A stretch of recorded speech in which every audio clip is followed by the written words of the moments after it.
friends, welcome back to my channel where I share our family's debt-free journey and help you find the motivation to start your debt payoff plan too. Make sure you hit the subscribe button so you don't miss anything. Today I'm sharing a financial goal setting workshop that I did for my private debt payoff coaching group. I thought it might be really helpful if you started the year off and you were like really gung-ho, but you're already kind of starting to fall off and you're not really sure how to set financial goals or what you should be doing and you're just totally overwhelmed. I hope this really helps you. Make sure that if you have any questions about setting financial goals that you drop them below. Today we're going to talk about setting goals. Like, I personally thought I was amazing at setting goals because, I went to medical school and all this stuff.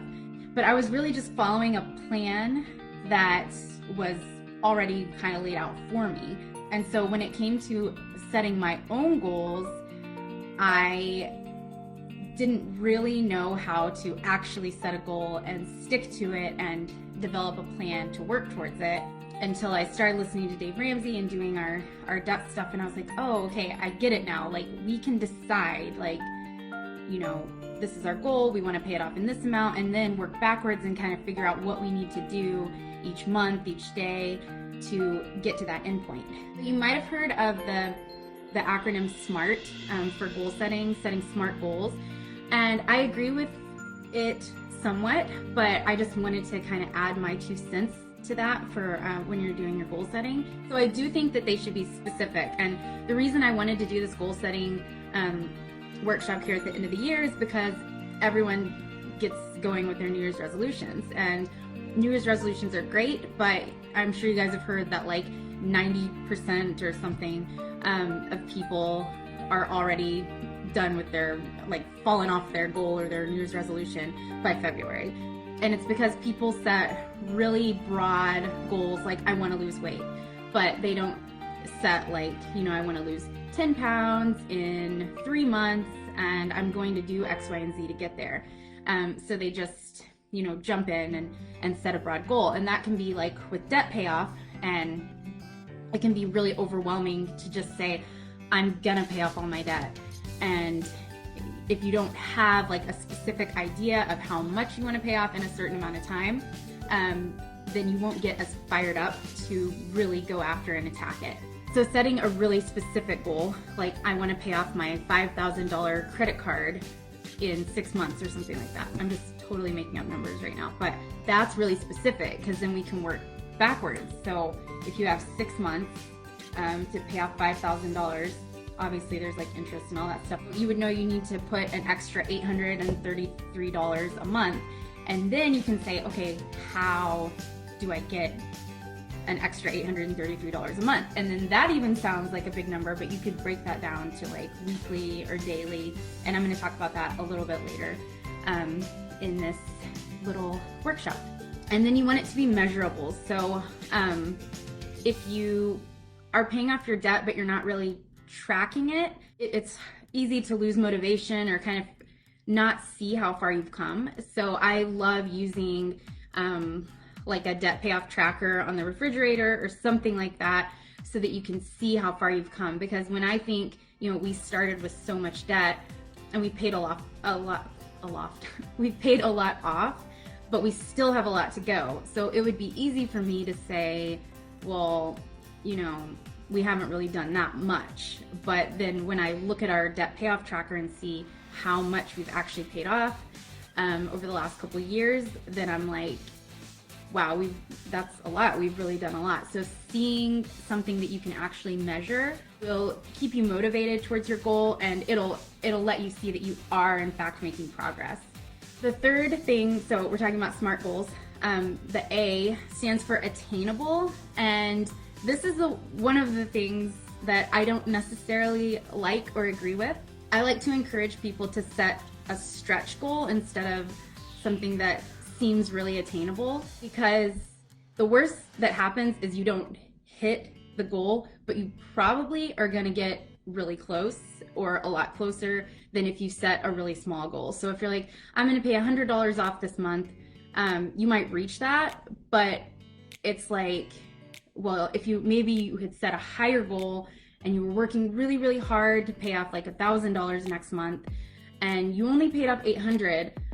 And so, yeah, you didn't hit your goal, but you got really close. And because you set a goal that was a little bit more out of your comfort range, then, you know, you're more likely to do a little bit more than you might have thought that you were capable of before. For example, with our debt, you know, if you don't know our whole story, we started with $625,000. And with the income we were making in the beginning, it was gonna take probably about 6 years to do it. And I was like, no, we're gonna do it in 3. I don't know how yet, but we're going to. And then since then, we've had a lot of opportunities, and I think that it's because we did so much work, like to cut our expenses and all this stuff, and now we're able to see opportunities and jump on them to make more money, like to turning my blog into like this whole side hustle and side business and everything, little things like that have really come along. But I don't think I would have ever seen that opportunity if I hadn't said, how can we cut our debt-free journey in half? I don't think I would have been able to see that if I was like, that's impossible, there's no way. So I think that you should set goals that maybe make you a little bit uncomfortable and bring you out of your normal like range, and because then you're gonna start brainstorming more ideas of how you could increase your income, or crazy things you could do to cut your expenses, like moving even. I mean, there's a lot of stuff that sounds crazy, but you'll be surprised like when you set that goal and start working towards it, like you'll be willing to do almost anything just to get out of debt because you're so focused.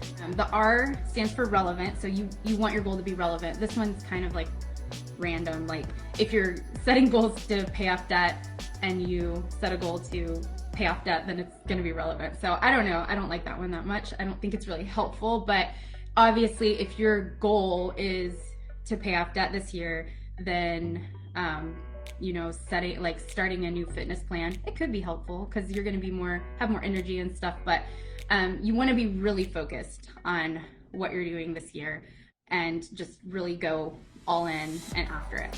And then you want it to be time-based. I have something to say about that. I like to set goals for like a 3-month period.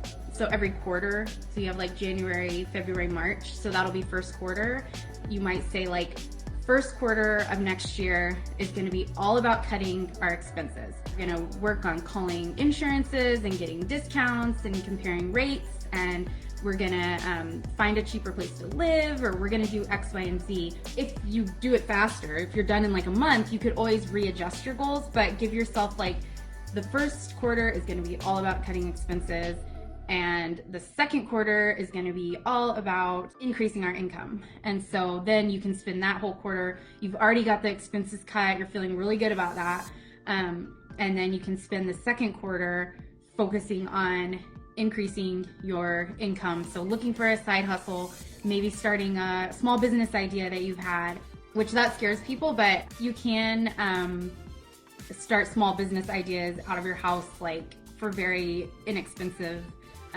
Like it doesn't have to be this, like you buy a building and start a business or something like that. So just some goal ideas that I have for you guys if you're like trying to brainstorm. Obviously, like everyone's situation is different. And so taking the time to kind of look and see what you have going on and what you could do this year is going to be helpful in defining your goals.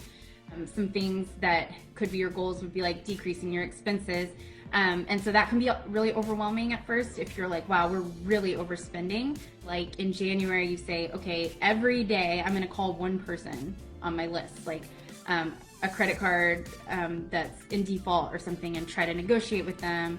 And then the next day I'm going to call my car insurance and see if I can get a lower rate, or I'm going to compare rates with like one of those car insurance comparison agencies like Gabby or Xander. You know, every day you have something that you're doing and you can just check it off your list, so you're not so overwhelmed by the whole expense cutting thing.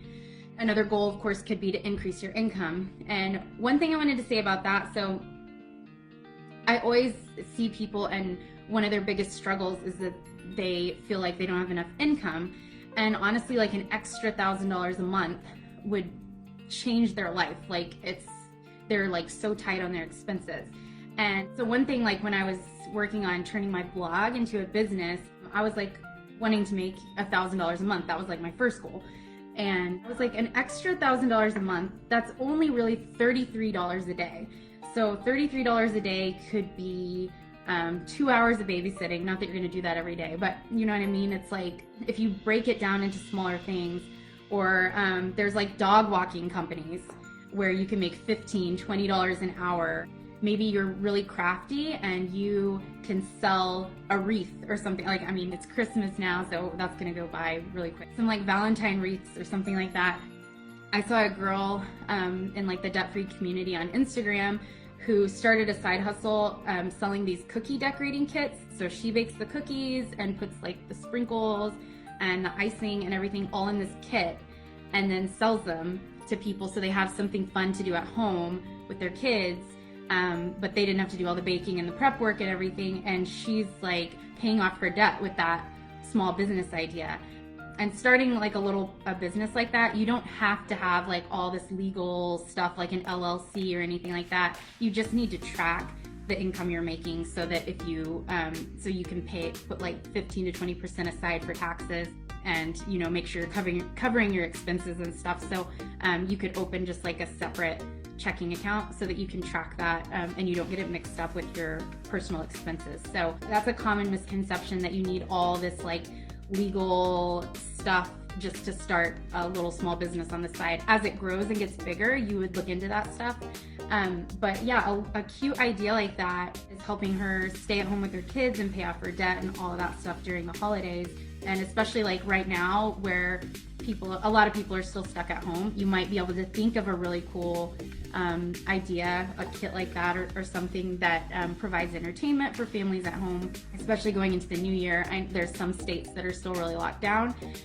So you might still be able to find a lot of fun ideas like that can help bring in an extra income. I have a friend that she doesn't even have like an Etsy shop or anything like that. She does like those vinyl crafts, you know, she puts the vinyl on cups and she makes t-shirts and stuff. She doesn't even have an Etsy shop or any kind of website. She does it all from a Facebook group. And it's like it started with just her friends, like, can you make me this? Can you make me that?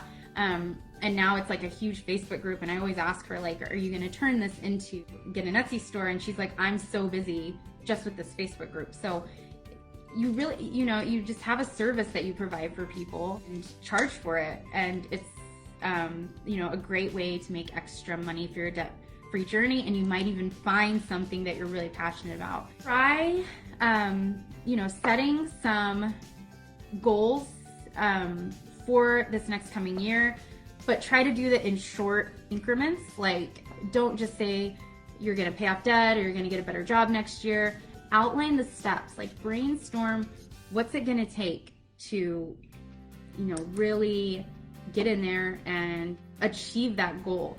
And that's why I'm here. Like, I want to help you guys. I want to see you guys make a ton of money next year. I want to see you guys pay off a ton of debt next year. Like, I know what it's like to feel completely hopeless, and so I don't want anyone else to feel like that. Like, I have so many ideas. Like, I just like running through my head all the time about when I see people like struggling. I'm like, if you would just do this and this and this, I'm like thinking in my head. So if you want me to tell you what I think you should do, I will guide you and help you along. But of course, like, you doing the work and setting the goals and trying to do it yourself, trying to do the budget yourself the first time, that's gonna help so much with getting it to stick. It's like anything, if you do it yourself, it sticks better, you learn it a lot better. So try setting some goals. If you're feeling really brave, then leave your goals in the comments. Thank you so much for watching. I hope you're feeling really motivated in your financial goals. Don't forget to subscribe so you don't miss anything, and I'll see you in the next one.